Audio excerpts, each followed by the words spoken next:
Next, we have with us a very important guest on the show. Rimjim, thank you so much for joining us. Let me just tell a little bit to our audiences about the walk, the march that is planned for later tonight. I'll tell them about that, then we'll come to you to ask you questions about it. So, as you can see already, that is Rimjim Sinha. The walk that we're talking about, it's going to be taking place on the eve of independence tonight itself.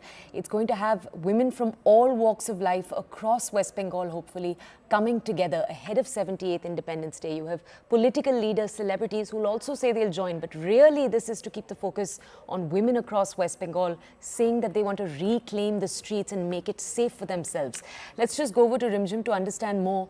Rimjim, just tell us first, the horrific incident that took place a few days ago, and everything we've seen since, the outpouring of action we've seen from young activists like you across the entire state.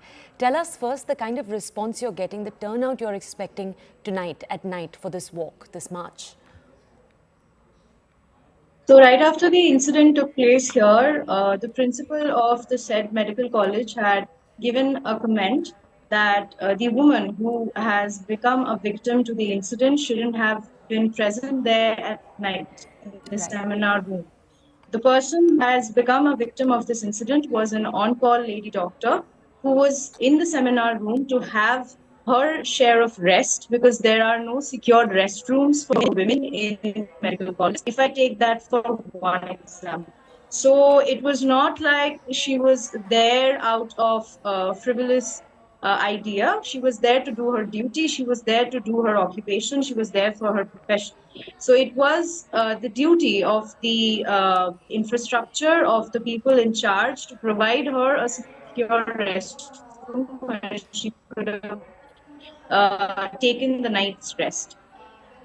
Later on, when it came into the news that this kind of a comment has been made, I felt insecure and I felt that it was a comment made for every other woman and queer individuals, non-binary individuals who access the night for their work and for their daily needs. And I used to anyone about when I should go out of my home, when I should come back, how I should look, and etc.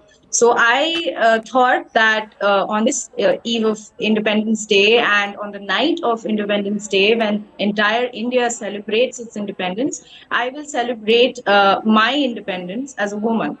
I will call forth every person who belongs to a marginalized gender community to come forth and celebrate their independence. And hence, I had given this call.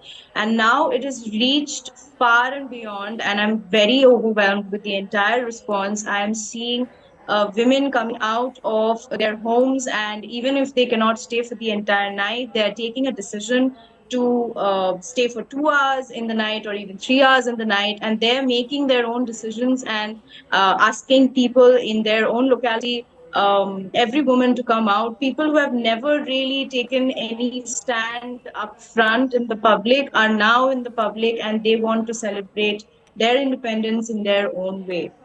So this looks like an amazing opportunity for me to place certain demands which would cure, at least would try to cure the problem from the root.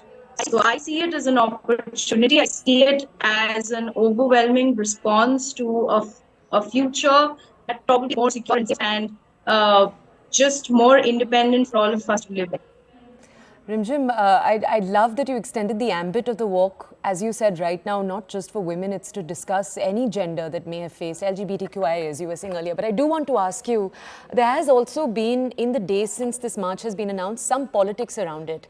You have had several critical comments come through. There is, for example, the TMC, the ruling party in West Bengal.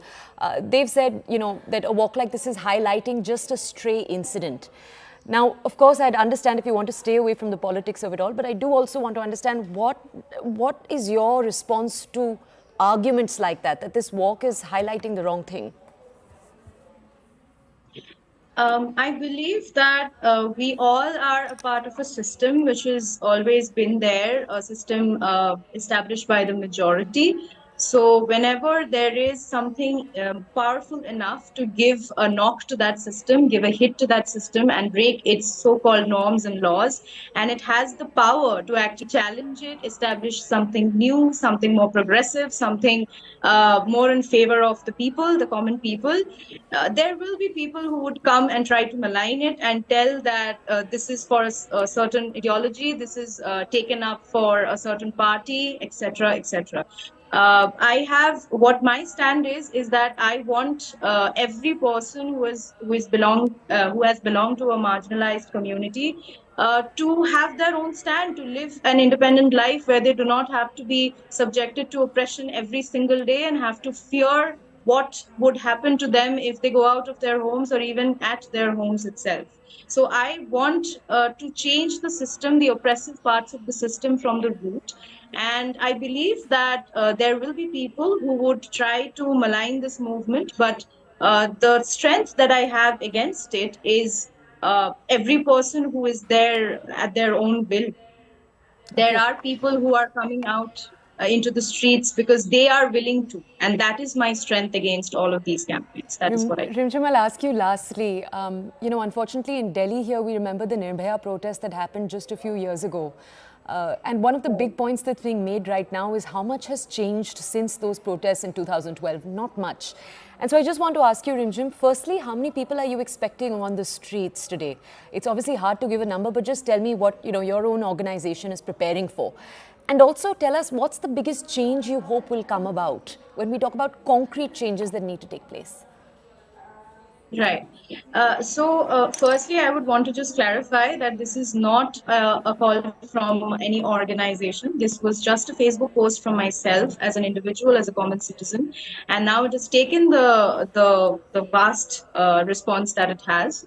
So that's one thing. But the later part of it, as many calls that I'm getting, I am literally receiving a call every second, if that can describe the kind of calls, the number of calls that I'm getting.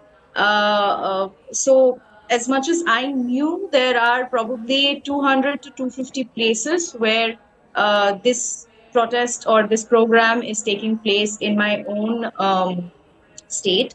So I think the place that I will be present at Jadavpur 8B bus stand, there will be a huge number of people. I mean, I have probably never witnessed so many people in one place. And it might be 1,000, it might be 5,000, it might be 10,000. And as much as I am overwhelmed with the response, I really do not know how the exact number might be tonight. And I'm really expecting it. I'm looking forward to it. And the demands, the third point that I'd like to say, the demands that I'm looking forward to are concerned with obviously a very well justice system, that's for sure.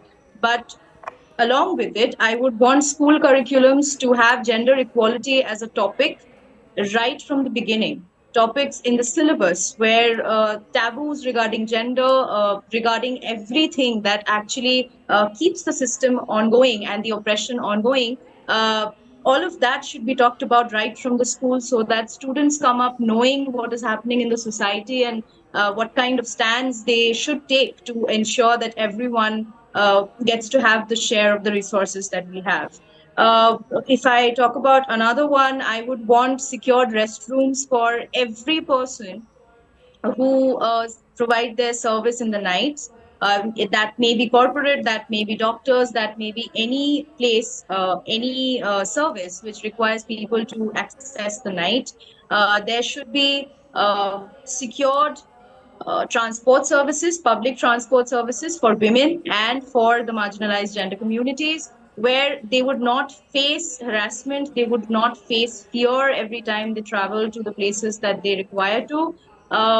If something else can be said, there should be creches in every workplace, which includes women especially and every marginalized gender community, because that will ensure better performance, better concentration, and every mother who wants to have a professional life will not always be forced to think how my child is and I should be there for the child, so I should let go of every other opportunity that comes my way.